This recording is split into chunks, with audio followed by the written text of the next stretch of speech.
So, Kirk, here we are now in the first round of the round of 16 here. We got Ian against Josh. Here we go. Ian won the goal, so good for him. We got tournament director chalking on the board. Yes, I see that. Good for him for stepping up, not delaying this game any further. Yeah, he's using a scoring app. So good for him.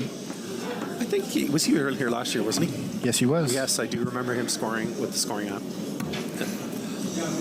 Yeah, it was actually funny. It was set on the last game that he did last year. So, Ian, we're no stranger to Ian. He's one of our semifinalists last year. Tell me a bit about Josh. Josh is from Kitchener. I've played his brother and him. They're both tough competitors. He's been up and down today, he said. I was talking to him. But, I mean, clearly he made it out of his pod, so here he is. Wow. Ian just threw 100 this last throw. Ian's been playing well today. Some of the other players have pointed out that he's playing well. Well, no surprise, really. But he's another one that kind of gives a little bit of a flick when he throws. Yes. Which, as we noted last year, he unfortunately did not throw that well. He was losing darts. And yes. That's what I alluded to earlier, is that sometimes that will happen. Yeah, I noticed that too. I remember that from last year. A couple of his fell to the ground. So Ian, this TV board that we're using to set up, I made this freestanding stand for it. He was asked if he could practice on it before the tournament started, and he threw a 180. So yes. He's hoping for a bit of deja vu. Well, a little excitement on camera. Why not? Then you get to throw your German 180, Steve. Ja, das stimmt. Yeah, we've been waiting for a year for it. Well, we want to keep our listeners happy. We handed out the prizes before the round started here, and we had 4 180s today. 4 different players shot a 180. 3 of them paid into the pool, so they're going to split a little bit of money, but it's good to see amateurs. Here's 4 180s in a group of 48 players. It's pretty impressive. Yes, it is. And I think we had 1 or 2 last year. I remember Michael had one of them, Michael Couturier. Yeah, you're not wrong. Michael hit 2 last year. He won the pool. He hit one late in the round robin to give him 2. Yeah, and we do expect to see him at some point today.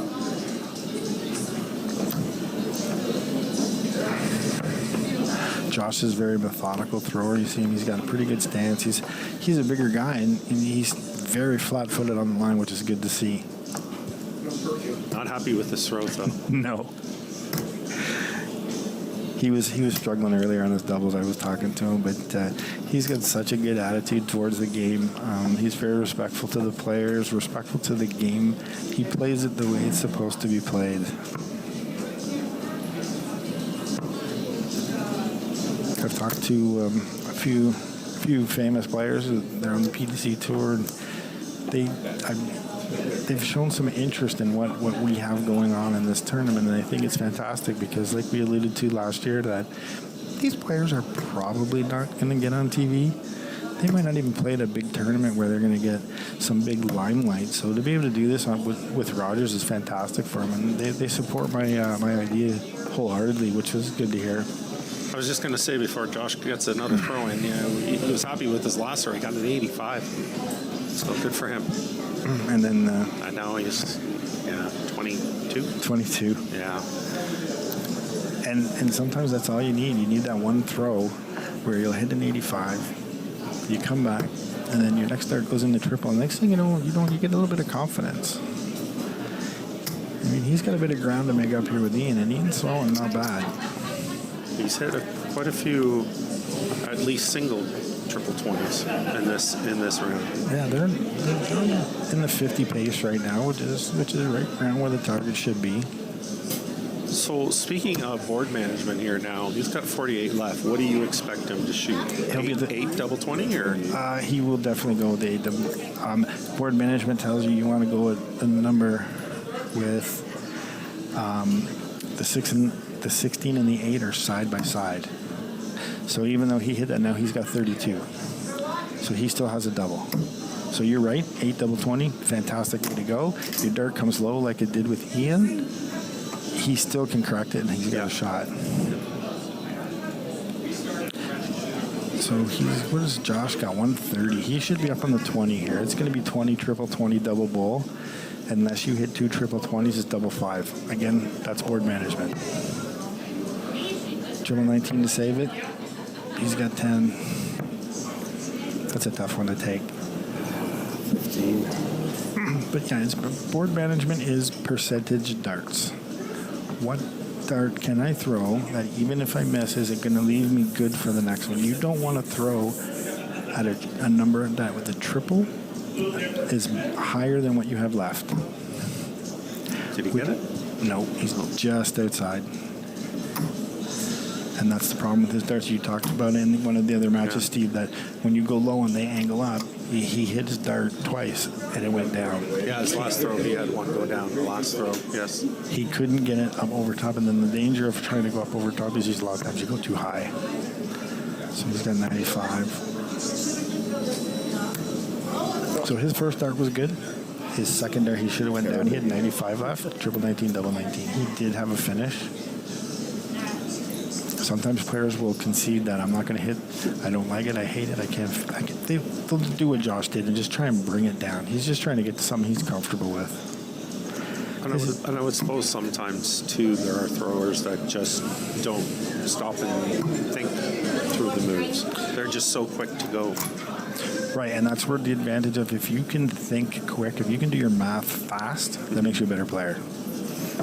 On the PDC tour, the guys that can do the math in their head really quick, they are the best finishers because it doesn't break their rhythm. So Ian's got only a double 2 left.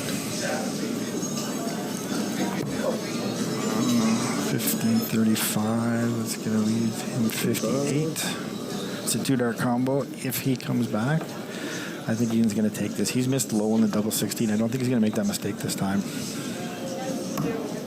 Oh, it fell out. It wasn't in, but I think that's a blessing in disguise.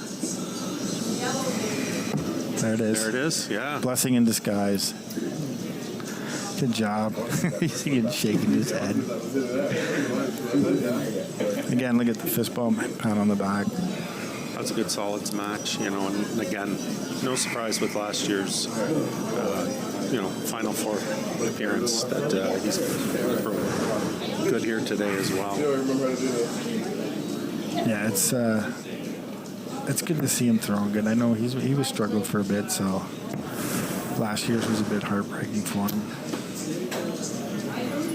Sometimes it's not about losing, it's about how you lose. Yeah. 5-5. If I play my game and I shoot my average and you beat me, Steve, that's on you. You played great. Good job. When you know you can play 10 or 20 points higher than what you shot, it's a very hard pill to swallow sometimes. And I think that's where Ian was last year, but he seems to have got his kinks worked out. His throw is really nice.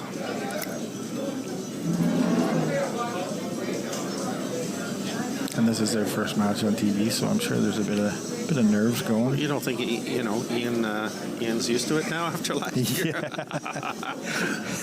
Short memory, maybe. Yeah, maybe. Let's see if these guys can pick it up here. It's going low now. Trying to shake it up a bit.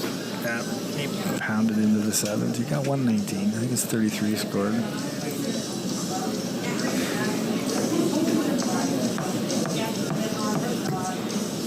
The positive to take away from Josh's shot is he moved, changed it up, and he did go higher. As long as you go higher than you shot before, your game's improving. And as you take the little victories, it's 501 is a long way for these guys. They're going to finish it in 12 rounds, maybe. He's gone back up top again. And that's a move the pros will do too. They'll do it in a shot of 3 darts. They'll throw their first dart. They won't be happy with the first one. They'll move down, cover the 19 with a triple, and then go back up. There's a triple 20. But Josh did still, like you were pointing out, he did go up in this last 125. turn. Yeah, absolutely. Sorry to cut you off there, Steve, but Ian just punched in a 125. Got a 100-point lead. Look at Josh coming right back. There we go, Steve. 123.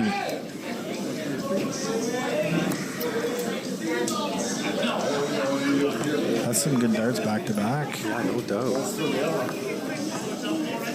Let's keep this going. They'll be up. Maybe you get that 180 today, buddy.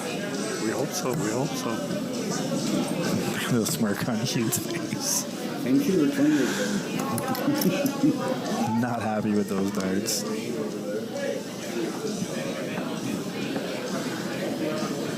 Let's see what he does here. 38, 39. Josh is not out of this match by any means. When somebody hits a 125, you answer with a 123. That is fantastic darts. 55 for Ian. He'll be happy with those darts, Steve. You hit 55s all day long. 55 is a good average. It's right in our target range for this tournament. However, that means you're right there for that. Can move. That moves over half an inch, and that's 100. So not just a game of inches, it's a game of millimeters. Oh, it can be. I mean, sometimes it's all about the wire. It's one side of the wire or the other. Which is why Windmauer is one of the board manufacturers that they're making. They call them spider wire. There's many names, but they keep making it thinner and thinner, and they actually have a scoring percentage increase on this type of wire over the old round wires that were stapled in. And it's quite significant, which is why you're seeing the averages go up. It's like a 45, 55? He's hanging in there, this one. And that's all you want to do. You're going to get some dirty matches. You just want to stick around. Stick around, you know, somebody, this is their double. You take it. And it's no different. And you've seen it in your hockey, too, that a team that is the underdog gets more dangerous the longer the game goes on, and they're still in it. If they're tied or within a goal, they become more dangerous because they have less to lose. Well, they do say in hockey the worst lead is a 2-goal lead, so... Exactly. I always think it's a 1-goal lead is the worst, but hey. Yeah, I know, I'm with you on that. Let's see, he went to the leg of great darts. That's a 90. Leaves him double 20. So there's good board management for you. He had 130. He hit a 5, which left him 125. He threw the bullseye, hit it, and then he hits a triple 20 and leaves himself a double, come back to the board. Triple. He needed another one. Good try, Josh. That's the right move. Go downstairs, get it back even. That's a 72. Leaves him 70. If he gets a shot, he should go triple 18, double 8. If he gets one, yeah. Double 10 for Ian. Nope, a little short. He knows it. All right, 70 left for Josh. Let's see what he does.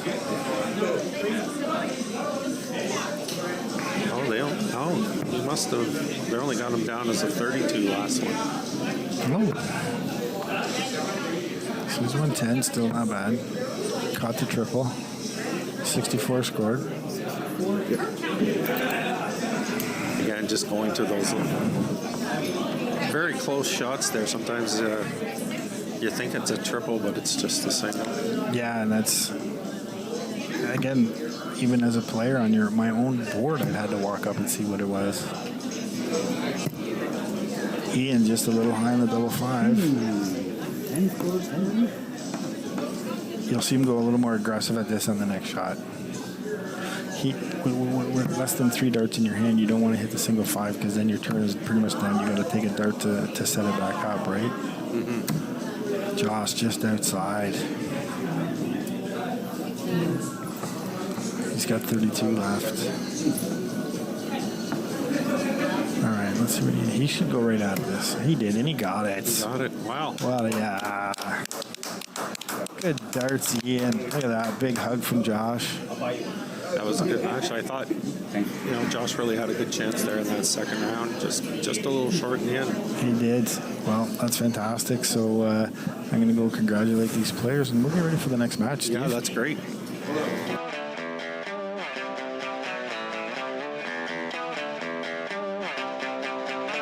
Bye.